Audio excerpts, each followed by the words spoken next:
Ya, bueno, en nuestra sesión 26 vamos a hacer el tema sistema nervioso 1. Entonces, veamos en qué consiste el sistema nervioso. En realidad es, como le dice, es un conjunto de órganos nerviosos, ¿no? La función principal, la función principal,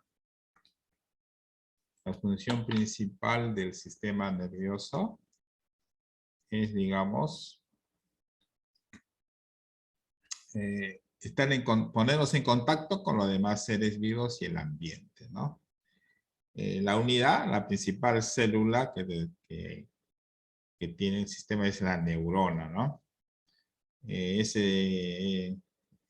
se estudia por la neurología.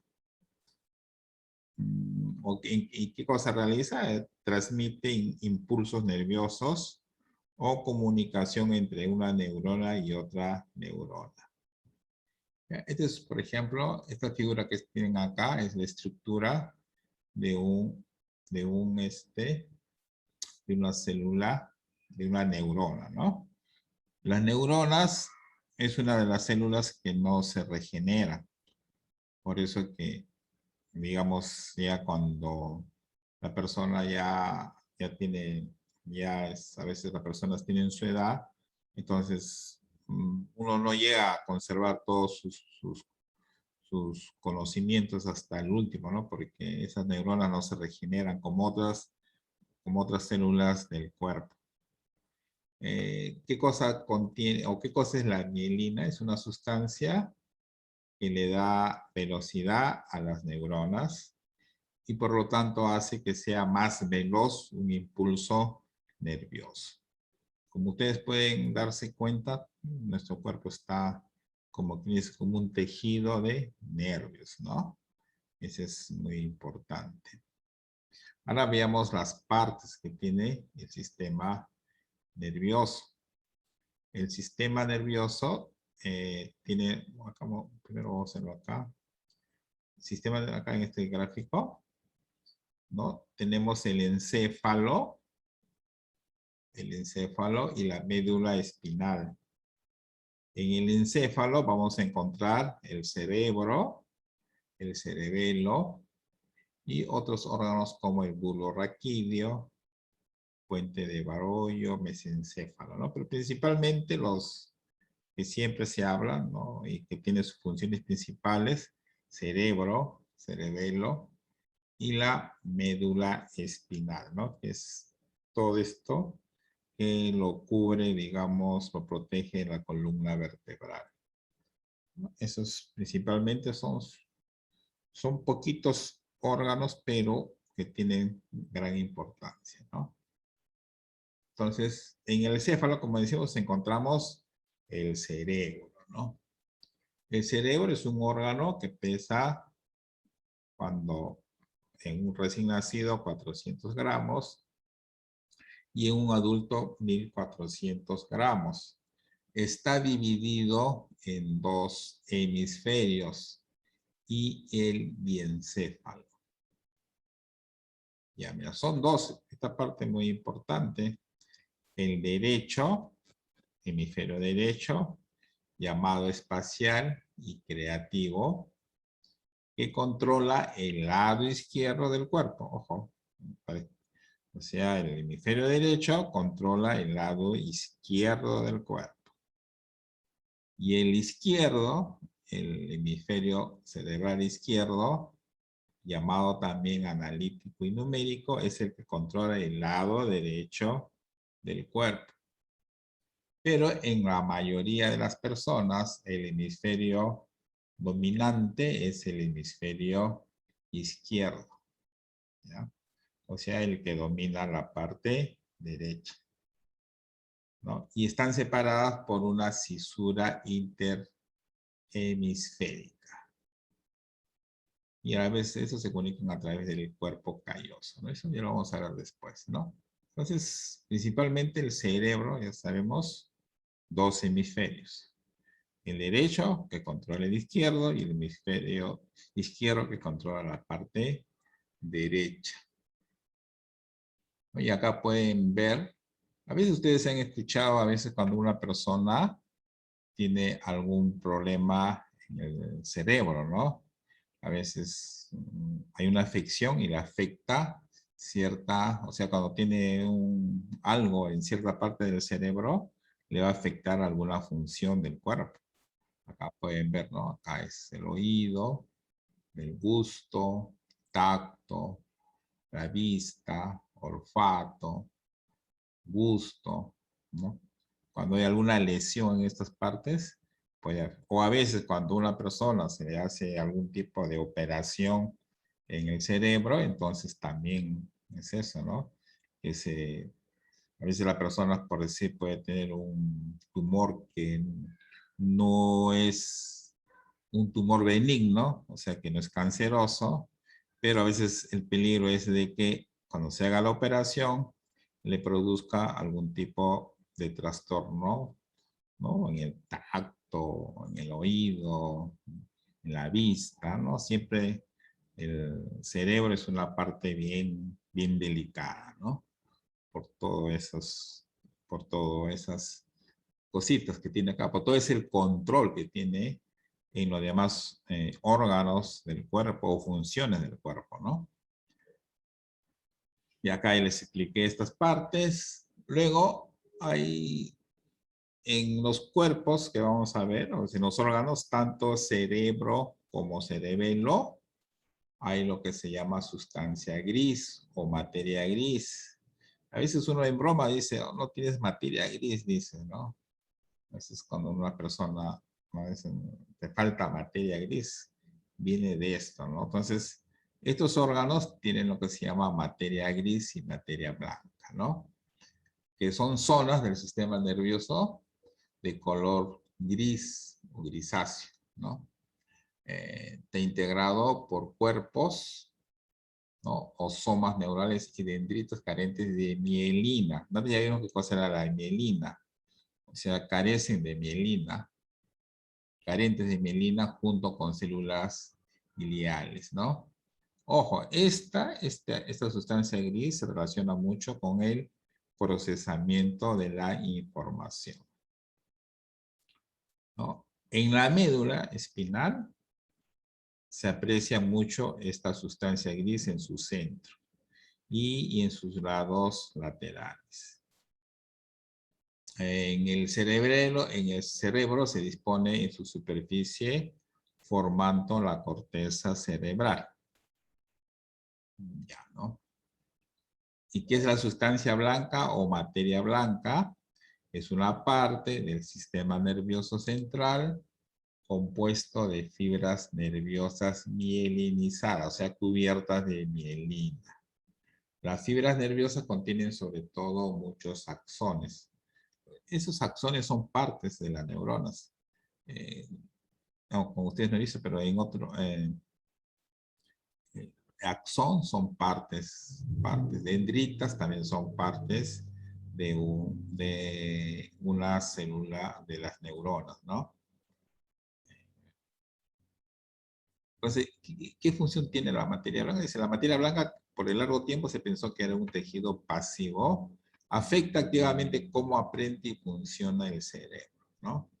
Mientras que la materia gris está asociada principalmente con el procesamiento y el conocimiento. Entonces, muy importante estas dos, eso hemos visto, sustancia gris y sustancia blanca. Luego, ¿qué funciones tiene el cerebro? Tiene, por ejemplo, la función visual primaria, en donde se encuentra en la corteza del lóbulo occipital. Estas partes las hemos visto en el gráfico anterior, ¿no? Ustedes pueden localizar. En el gráfico que estaba anotado oído, vista, en ese gráfico ustedes pueden visualizar esta parte, ¿no? Auditiva primaria, corteza del lóbulo temporal, parte superior. Olfatoria primaria, corteza de la cara interna del lóbulo temporal. Gustativa primaria, corteza del lóbulo parietal, parte inferior, ¿no? Acá es una descripción en donde se encuentra localizado, ¿no? Luego tenemos funciones sensativas. Eso se realiza en el lóbulo parietal, donde llegan los impulsos nerviosos y generados en los receptores sensoriales cutáneo viscerales, ¿no? Luego la función motora, o sea, el movimiento, ¿no? Eso que se encuentra ubicado en la corteza del lóbulo frontal, el cual genera los impulsos nerviosos que controlan los movimientos corporales. Por eso es muy importante cuidar del cerebro. Una caída, a veces uno tiene que protegerse antes que otra parte del cuerpo, el cerebro. Porque miren todas las funciones que tiene, ¿no?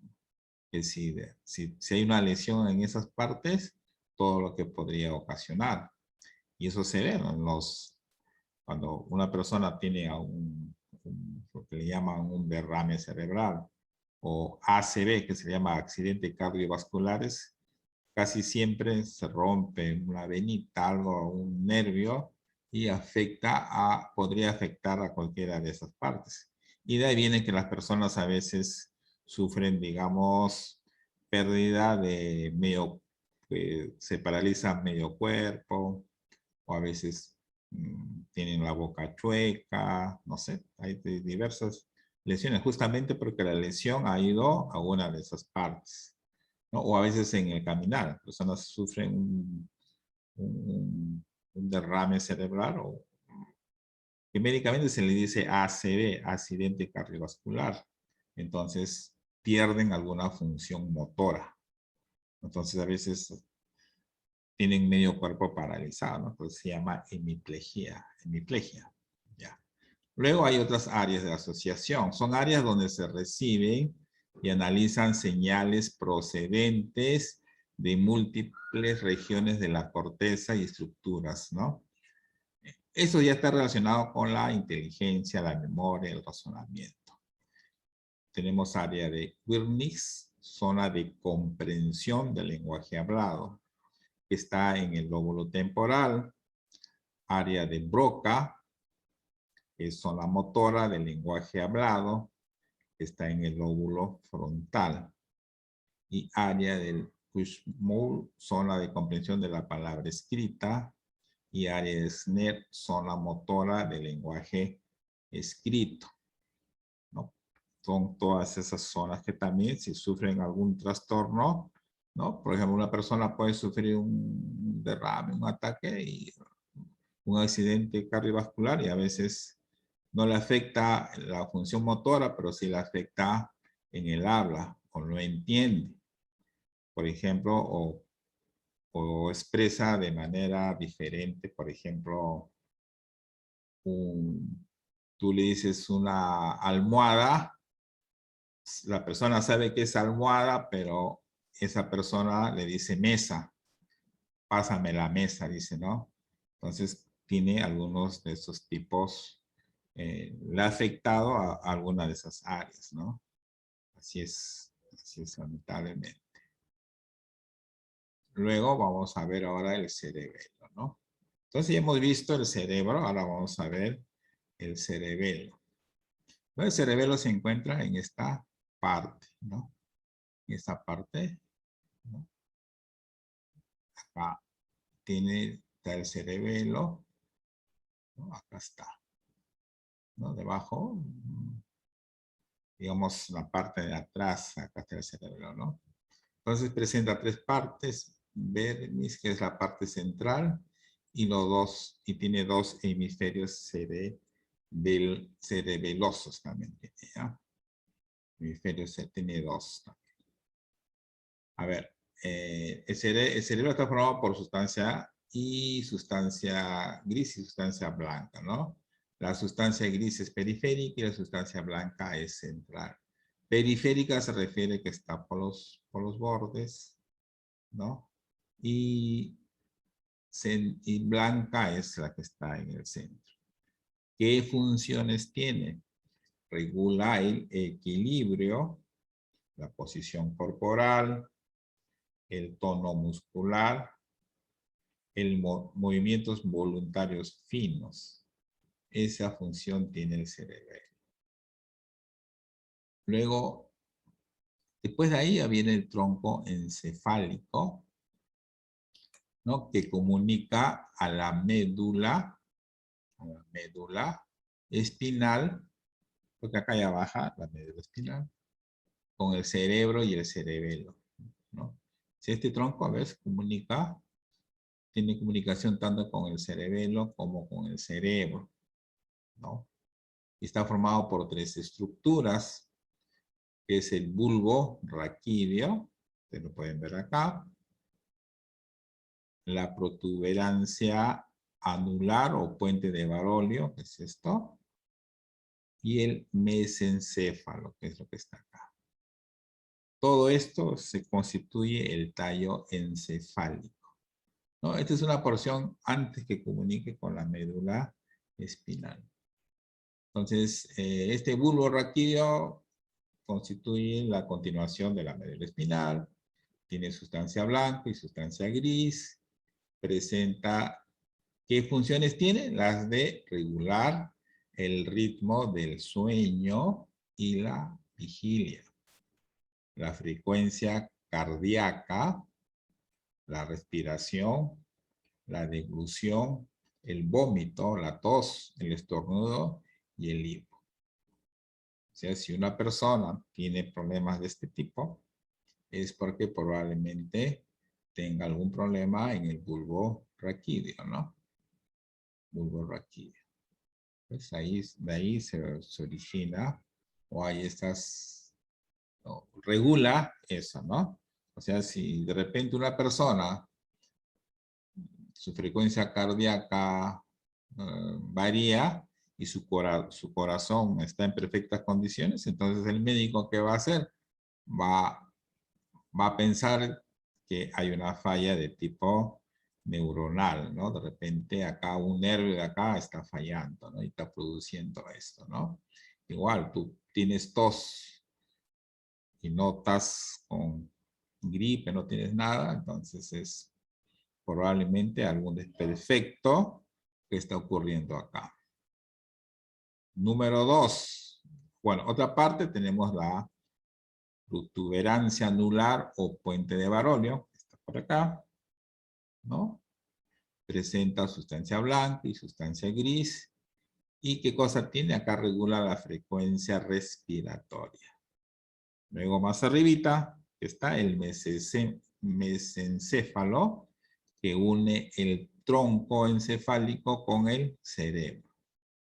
Presenta el acueducto de Silvio, que comunica el cuarto ventrículo con el tercer ventrículo. Tiene sustancia gris y blanca y sus funciones son: controla ¿qué? El movimiento y el tono muscular. Ya ves, son partes sencillas, pero que cada una tiene una función. En la práctica de hoy, en la práctica que se le va a colocar, tienen que leer bien estas partecitas. No marquen ustedes sus respuestas así al azar.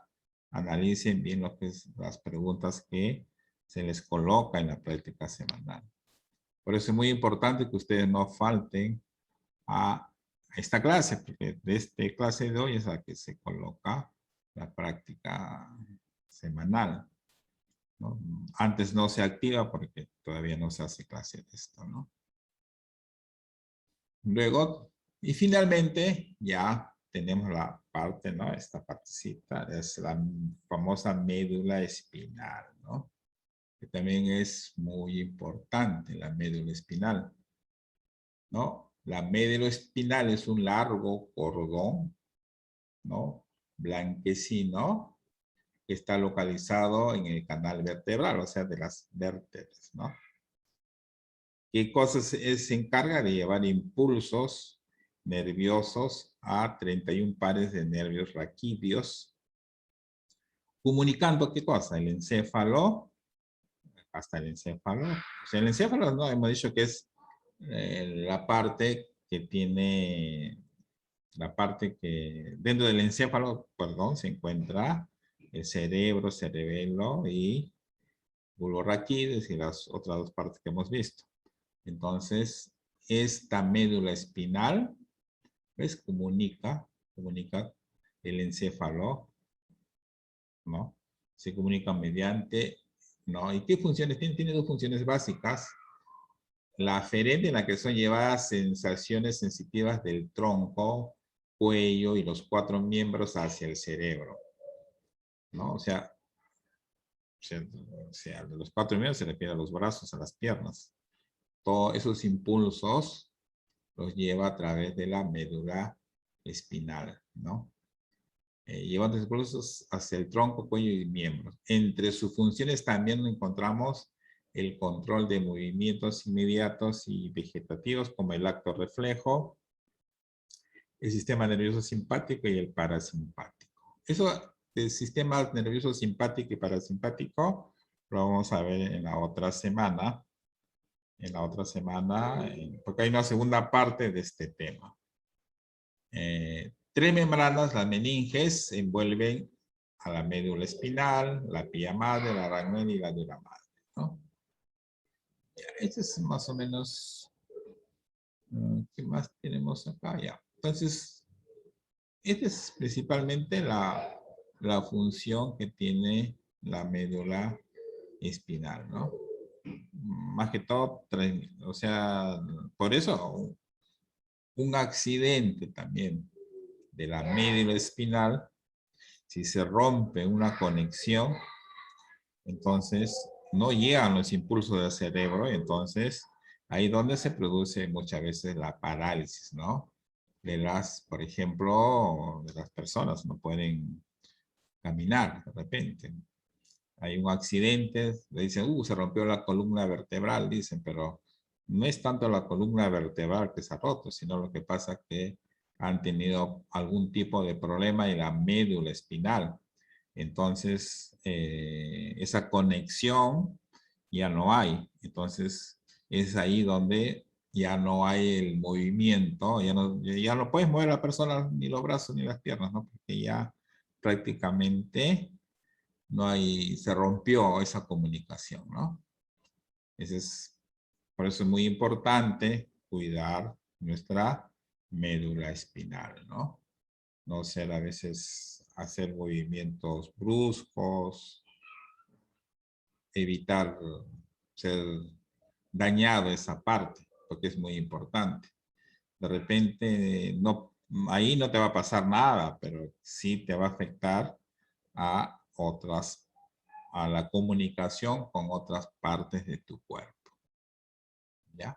Entonces, ese es un resumen de los principales órganos del sistema nervioso en nuestra parte 1.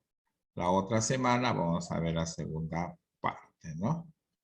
Entonces sería un resumen. Sobre este tema, vamos a, lo que hemos hablado hoy, va a ir su práctica semanal de hoy. Así que analicen bien. También voy a colgar la diapositiva para que ustedes también puedan guiarse de ahí. Entonces me espera más o menos, van a ser las 6:30, 7 ya va a estar su práctica ahí, ¿ya? Porque la pueden realizar. Solamente son 4 preguntitas o 5 de repente, que la pueden resolver en 10 minutos. Si ustedes analizan bien, han estado atentos a esta clase, la van a poder resolver. Listo, creo que es todo por hoy. ¿Alguna pregunta? No se olviden, por favor. Hay algunos que no han enviado todavía libretos. Quiero enviar libretas, pero no tengo teléfonos actualizados de sus papás para poder enviarles sus libretas. Y ya, creo que de acá ya no nos vemos hasta el otro jueves, porque el lunes feriado, me parece que si no vamos a tener clase. Hasta donde yo sé, no tenemos clases el día lunes. Así que nos estamos viendo hasta el próximo jueves. ¿Ya? Bye, profesor. Ya, y ya sabes, espérenme hasta las 7 más o menos, o antes, 6:30, 7, ya está su práctica. Pero no deje de hacerla. Su práctica está abierta hasta las 12 Profesor, de 6:30 a 7 y ¿hasta cuánto dura? O No, sea, hasta ¿hasta las cuándo? 12. No, no. La voy a abrir entre ese rato, pero va a estar abierta hasta las 12 de la noche. Ok, perfecto. No es que dura media hora, sino hasta las 12 de la noche la pueden hacer. ¿Ya? Ya ahí calientito, nomás ahorita les pongo la diapositiva, todo para que ustedes puedan resolver y saquen su 20. No le saquen menos de 20, por favor. ¿Ya? Listo. Nos estamos viendo. Ah, y su tarea, por favor, también la realicen. Marquen bien la Profesor, yo no estoy respuesta. viendo mi tarea. Ya, marquen bien sus respuestas. Entonces, marquen bien sus respuestas, no marquen cosas que no son, ¿ya? Listo, buenas noches chicos, nos vemos la próxima semana. Bye.